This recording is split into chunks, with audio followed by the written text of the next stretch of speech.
God in a nutshell, where we left off was demons, basically.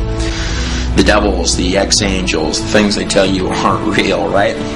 There are reasons they want to do this to you, but my explanation of their reasons is less important than your understanding of the way out. To understand a way out, we have no choice but to understand where we are now. Let me introduce you to the spiritual ghetto, the dark end of eternity's street. This is simply the world that you and I were born into. The testing ground, perhaps the place the programmer sorts out the parts that he would like to keep most.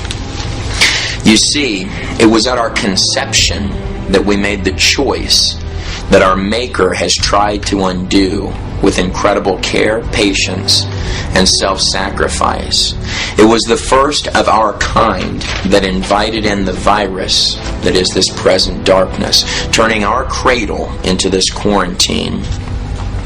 There are two prominent mechanisms controlling most all of mankind, like efficient programs to keep us running in meaningless little circles, never even making it beyond our own skin. You can tell which program has the person next to you bound by simply listening to which story they have to tell.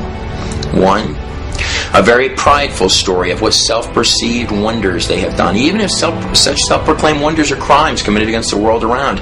These are tales of self-gratification, greed, self-will, self-importance, and the desperate ego-driven need to get ahead, even at the expense of others.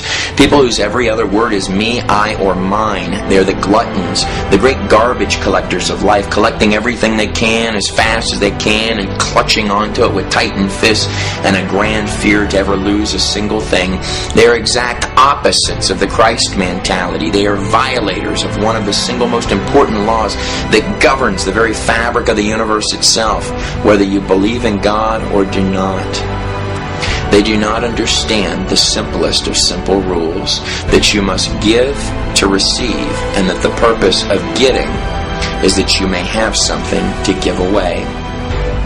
They are exactly like I have been, inlets without an outlet, a contradiction to the very flow of life itself. They scramble desperately to amass anything that is within arm's reach, building fortresses around themselves as barriers of tight protection from the outside world, only to find that the great enemy for which they feared all the while was within.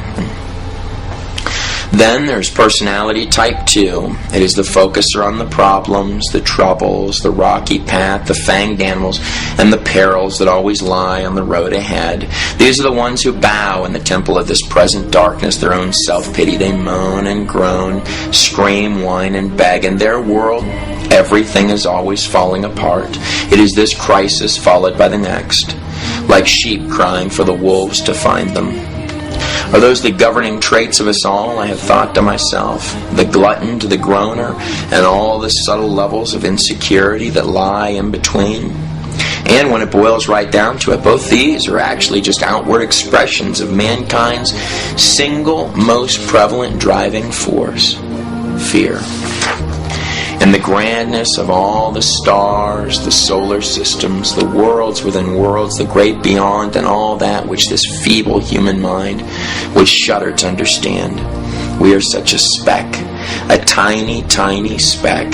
We, and when I say we, I really mean I, have fancied ourselves as little kings, self-important, self-proclaimed gods to which all should bow to recognize our trite conquests, problems, and achievements.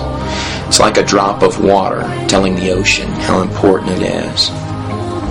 Perhaps a grand statement to the thoughts of David as he wrote to God, "Who is man that you are mindful of him?"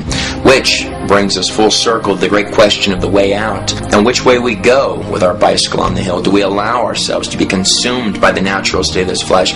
Do we accept the fear and grip it tight as we plummet to the deepest regions of abyss? Or do we go against the mechanics of this place? This great, big, finely crafted Swiss watch with all its delicate gears working in harmony until both hands hit zero, the moment when all illusion stops. Perhaps that is the moment that we find ourselves absent from the flesh and present with the Spirit. The moment I have come to understand that our ability to that thing called choice is gone. The moment that this all-consuming thing we have called the now becomes past, and the infinite and unimaginable becomes present. So, What is the choice, you ask? Okay, so that's the end to part 2. To find out what that choice is, you're going to have to find the link on your screen, wherever it is, and click that to go to part 3 of the God in a Nutshell letters. I want to thank you for listening to God in a Nutshell. I also want to thank you for reading Thieves.